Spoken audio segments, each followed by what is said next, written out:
Jornal da Orla na TV. Olá, está começando mais uma edição do Jornal da Orla na TV e no programa desta semana nós vamos falar sobre os 25 anos da reconquista da autonomia política de Santos. E para falar sobre esse assunto, recebemos o advogado Nelson Fabiano Sobrinho, que foi deputado cassado pelo regime militar.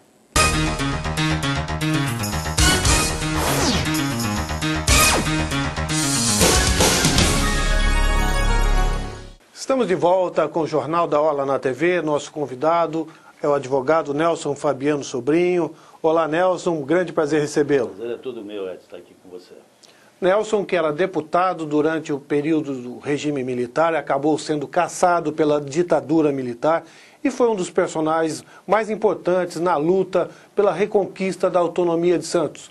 Tempos difíceis aquele, não, Nelson? Sim, e é muito bom que a gente tenha tido essa exposição, Edson, porque muita gente ainda não se lembra, ou se esqueceu, ou nem sabe o que significou esse tempo difícil, porque passou a nação brasileira e especialmente a nossa terra, Santos.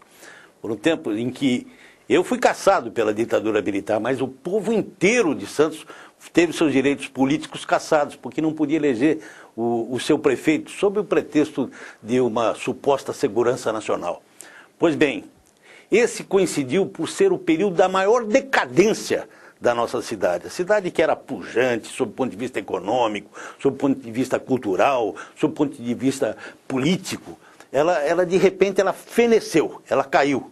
Uma cidade que, esse período de falta de autonomia política, até pelo descompromisso dos interventores com a nossa cidade, houve uma queda econômica, cultural, pessoas jovens da nossa cidade iam embora daqui em busca de oportunidades em outros lugares. Esse foi um período terrível e por isso é muito bom que a gente lembre disso, para que evite que ocorra novamente. Nós vivemos um tempo, Edson, em que o povo está desacreditando das instituições e com toda razão. Quer dizer, não dá para se conformar com o Senado que nós temos hoje, não dá para a gente se conformar com o poder judiciário que nós temos. Há necessidade. Então, é bom que a gente pense o seguinte: é importante a democracia, é importante que a gente tenha os direitos políticos, mas é importante, sobretudo, que a gente preserve essa democracia e que a gente melhore as nossas instituições. Não basta votar, é preciso saber votar. E participar, não, Nelson? Você falou, foi muito oportuno, está sendo muito oportuno essa exposição na Casa de Frontaria Azulejada, que a Prefeitura de Santos está oferecendo a todos os santistas e visitantes, não é? Com base no trabalho dos jornalistas Carlos Mauri Alexandrino e Ricardo Marques, o livro Sombras sobre Santos. Porque nesse momento, agora que a gente respira a liberdade, é que a gente tem que valorizar a liberdade. A liberdade é um dos bens mais sagrados do ser humano, não, Nelson? É verdade. Você precisa ter saúde, precisa ter educação. Mas se tiver saúde e educação e não tiver liberdade, a vida perde o seu sentido também. Sem dúvida. Eu acho que esse é o grande momento da gente relembrar esse fato triste da história do Brasil, da história de Santos, para que nunca mais se repita, como você mesmo disse. É verdade, é verdade. Eu acho que a Prefeitura de Santos e a Fundação merecem os parabéns por fazer realizar esse evento, porque é preciso, principalmente para a juventude da nossa terra, que eles conheçam esse período. Foi um período difícil? Foi, mas nada vale a pena a supressão da liberdade. Você tem razão. Esse trabalho da Prefeitura tem esse mérito, o mérito de poder levar a juventude à esperança de um país melhor, de uma cidade sempre melhor. A juventude hoje, que eu acabei de dizer, respira liberdade, graças ao bom Deus e à luta de muitos também, não é, Nelson? Explica para esses jovens, Nelson, o que é viver sob uma ditadura militar? É viver sob o medo, é viver sob a insegurança.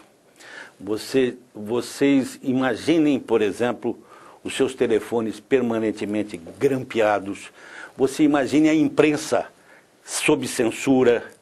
Vocês imaginem a arte sob censura. Esse país chegou ao absurdo de censurar o balé Bolshoi, porque era russo. Então, imagine... Músicas, não? Músicas, é bem verdade. Até a música do Roberto Carlos, que é verdade. um romântico, acabou sendo censurada. Porque os autores buscavam, como Chico Buarque, Plínio Marcos da nossa terra, eles procuravam, por vias transversas ou nas entrelinhas, escrever um pouco da liberdade. Foi graças a isso que tivemos figuras como Chico, como Caetano Veloso e Gilberto Gil, tiveram presos pela ditadura, foram torturados dentro do DOI-CODE do Segundo Exército, foram banidos da nossa terra. Então, esse é um período terrível. Nada, eu falo isso com os meus alunos na faculdade, onde eu posso dizer que nada vale a pena a supressão da liberdade, das liberdades de expressar, a liberdade de receber. Nós tínhamos livros censurados, peças de teatro censuradas, músicas censuradas, a imprensa sob censura, as pessoas perseguidas, presas, nem presas, capturadas no meio da rua, levadas e desapareciam. Essa exposição tem momentos, teve momentos que eu lá dentro, eu senti a opressão. Você ficou emocionado? Fiquei. Uma hora quando eu via a figura do ex-deputado Rubens Paiva, que foi morto pela ditadura militar, e não entregaram até hoje o corpo para os seus familiares, para a sua família, seu filho, Marcelo Paiva, e de repente tem ali um trecho de uma conversa de um torturador com o presidente da República, e fala assim: presidente, aconteceu um acidente de trabalho. O acidente de trabalho tinha sido a morte do deputado Rubens Paiva. Isso não pode mais acontecer no nosso país.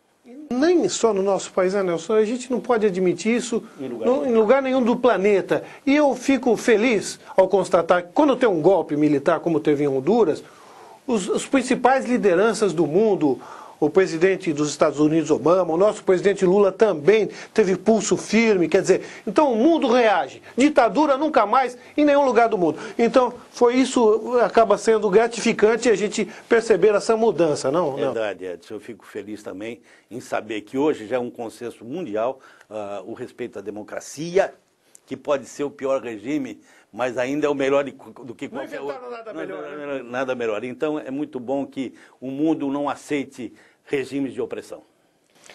Ditadura nunca mais. Obrigado, Nelson. Foi um grande prazer tê-lo recebido. Uma alegria estar aqui com você.